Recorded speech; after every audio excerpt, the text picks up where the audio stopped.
In the mid-1970s, the United States Air Force was facing a catastrophic system failure. During the Vietnam War, Soviet-made surface-to-air missiles, SAMs, had turned the sky into a death trap. The logic of aviation for 50 years had been simple. If you want to survive, you go faster, or you fly higher.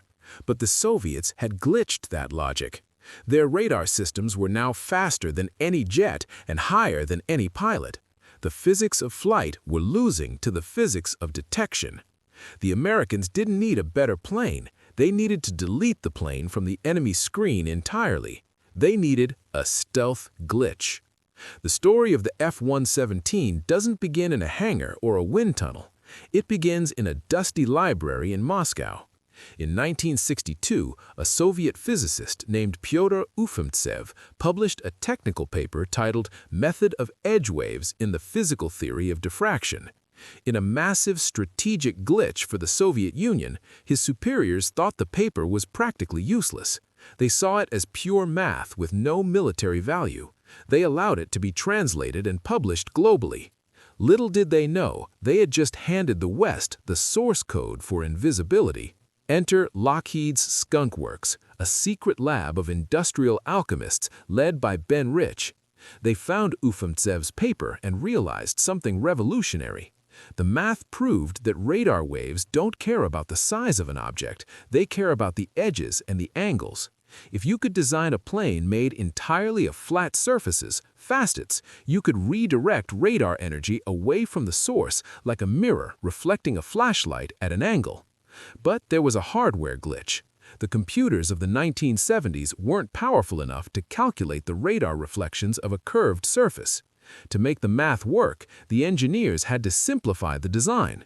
They created a computer program called Echo 1. It could only calculate reflections for flat triangular plates. This forced the design of the F-117 into its iconic, bizarre shape, the hopeless diamond. It was the first aircraft in history where the shape was determined entirely by math, not by aerodynamics. This created the stability glitch. When the first designs were shown to aerodynamicists, they laughed. They said a crushed diamond couldn't fly. The shape was so unnatural that it was aerodynamically unstable in every direction. If a pilot tried to fly the F-117 with traditional manual controls, the plane would literally flip over and tear itself apart in seconds. It was a math monster that refused to stay in the air. To fix this, Lockheed had to use a digital glitch known as fly-by-wire. They took the flight computers from an F-16 and hacked them to force the F-117 to stay level. The computer was making thousands of tiny adjustments every second, adjustments no human could ever make, just to keep the hopeless diamond from falling out of the sky.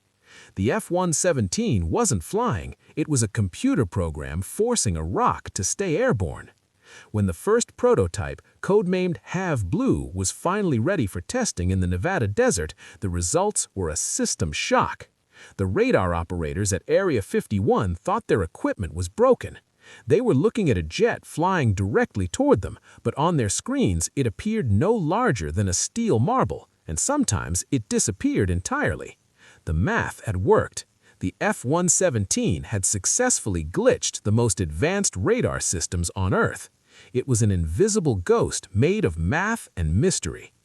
But the Air Force faced a final bureaucratic glitch. The project was so secret that it didn't exist. Pilots were recruited in total darkness. They were told they would be flying something revolutionary, but they weren't allowed to tell their wives where they were going. They flew only at night in the remote desert, earned the nickname bandits, and lived in a world of total silence. The F-117 was the ultimate hidden file in the Pentagon's hard drive, waiting for the moment it would be executed against the Soviet generals who thought they were safe. The F-117 Nighthawk was the birth of a new era. It proved that in the age of information, the most powerful weapon isn't a gun or a bomb. It's a mathematical error in the enemy's vision. It was the invisible math glitch that changed the sky forever. In the world of 1980s aviation, every fighter jet was a loudness glitch. Planes like the F-15 Eagle and the Soviet MiG-29 were designed to scream through the sky with massive engines, powerful radar searchlights, and enough weaponry to level a city. But the F-117 Nighthawk was designed to be a silent deletion. To achieve this, the engineers at Skunk Works had to break every rule of combat aviation. They built a ghost by removing everything that made a plane a plane. The first major sacrifice glitch was the removal of radar. This is a concept that terrified every pilot who sat in the cockpit. In modern aerial combat, your radar is your eyes. You turn it on to see the enemy 100 miles away. But there's a massive detection glitch here. Radar works by emitting high-energy radio waves. Turning on your radar is like standing in a dark forest and turning on a massive spotlight. Sure, you can see everyone else, but everyone else can see you from miles away. To keep the F-117 invisible, Lockheed engineers performed a sensory deletion. They gave the Nighthawk no active radar. It was functionally blind to the electronic world. Instead, it relied on a passive glitch called FLIR, forward-looking infrared, and DLIR, downward-looking infrared. These were heat-sensitive cameras hidden behind glitch mesh screens that allowed the pilot to see heat signatures without emitting a single soul-revealing beep. The F-117 didn't look for its enemies, it felt for their body heat in the dark. The second sacrifice was the velocity glitch. In the 1980s, speed was life. If you were fast enough, missiles couldn't catch you. But the F-117 was slow. It was subsonic. Because of its bizarre, hopeless diamond shape, it couldn't break the sound barrier without creating a massive sonic boom that would act like an acoustic flare for enemy sensors. Even worse, it had no afterburners. An afterburner is essentially a giant flamethrower out the back of a jet. It's a massive heat source that says, "Here I am," to every heat-seeking missile in the sky. To hide its heat, the F-117's engines were buried deep inside the fuselage, and the exhaust was squeezed through platypus nozzles that flattened the heat into a thin, cool ribbon that mixed with the air instantly. It was a thermal camouflage that traded power for silence. Then came the most shocking glitch of all. The F-117 had no guns, no cannons, no Vulcan rotaries, no dogfighting missiles. If a Soviet MiG-29 actually managed to see an F-117, the Nighthawk was a sitting duck. It had zero defense. Its only armor was the darkness. It was a pure offensive glitch. It carried only 2 bombs, massive laser-guided bunker busters hidden inside an internal bay. The bay doors had to open and close in less than a second because the moment those doors opened, the plane's stealth geometry was broken. For those few seconds, the ghost became a solid object on enemy radar. It was a high-stakes gamble. The pilot had to fly into the heart of the enemy's teeth, drop the system delete bomb, and vanish before the radar waves could bounce back. This led to the pilot glitch. Flying the F-117 was described by pilots as combat in a vacuum. You flew in total radio silence. You had no wingman to talk to. You had no radar to tell you where the enemy was. You were alone in a black cockpit, surrounded by screens, trusting that the math of Pyotr Ufimtsev was stronger than the Soviet missiles below you. It was a psychological pressure cooker. The Ghost Protocol demanded that the pilot become as invisible as the plane. They lived in a world of shadows, flying only at night, landing before the sun could expose their math monster to the world. The F-117 was a fragile beast. It was the most technologically advanced weapon on Earth, yet it couldn't outrun a 1950s fighter or shoot back at a single enemy. It proved a radical new theory in the industrial glitch of war. If you aren't seen, you don't need to be fast. If you aren't seen, you don't need to be tough. The F-117 was the ultimate stealth hack, a weapon that existed entirely in the gaps between the enemy's pulses of light. For over a decade, the F-117 was the world's most expensive ghost.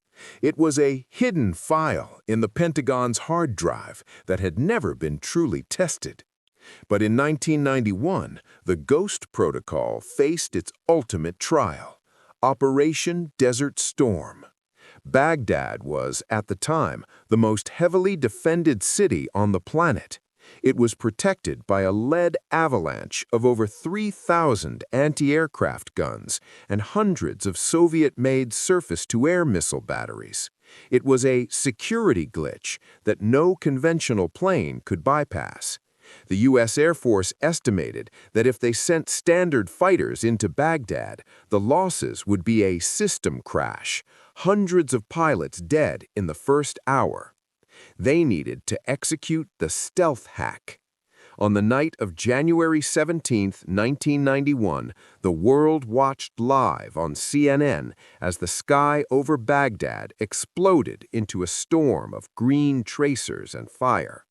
The Iraqi radar operators knew something was coming. They could hear the jet engines. They could feel the ghosts in the air. But their screens were blank. The F-117s were flying directly through the heart of the kill zones, hovering over the most sensitive targets in Iraq, and yet, on the radar, they simply didn't exist. It was a perception glitch. The Iraqi gunners were firing blindly into the air, hoping to hit a ghost they couldn't see. The F-117s performed a system delete on the Iraqi leadership. While the heavy flak was lighting up the sky, the Nighthawk pilots were calmly looking through their infrared screens, lining up crosshairs on the air conditioning vents of underground bunkers. They dropped laser-guided bombs with a surgical glitch precision, hitting targets so small and so reinforced that any other plane would have missed by a mile. In that one night, the F-117s, which made up only 2.5% of the total aircraft, hit over 40% of all strategic targets. It was the ultimate efficiency hack. This created a strategic system shock for Soviet generals in Moscow. They had spent decades and billions of rubles building a defensive wall of radar and missiles designed to stop a massive American invasion. But the F-117 proved that the wall had a backdoor exploit. If you could make a plane invisible, the entire Soviet philosophy of defense by volume was broken. One plane, one pilot, and one bomb could now do what used to require an entire fleet. The F-117 didn't just win the battle for Baghdad, it won the Cold War by proving that Soviet technology was looking for a ghost that wasn't there. However, every glitch has a patch. In 1999, over Serbia, the invisible god finally bled. A Serbian commander named Zoltan Dani used a low-frequency glitch to track an F-117. By tweaking his old Soviet radar to work on long wavelength frequencies, he managed to get a blip for a few seconds when the F-117 opened its bomb bay doors. He fired a missile, and for the first time in history, the math monster was brought down to Earth. The Serbians even famously printed posters that said, "Sorry, we didn't know it was invisible." It was a reality check for the stealth glitch, proof that no hack lasts forever. The F-117 Nighthawk was retired in 2008, but its legacy is an industrial avalanche that still dominates the sky. Every F-22, F-35, and B-21 Raider carries the DNA of that hopeless diamond. It was the plane that proved that math is the most powerful weapon in the world. It was a machine that shouldn't have flown, shouldn't have been invisible, and shouldn't have worked, but it did. It was the original stealth glitch, a shadow that terrified generals and changed the source code of war forever.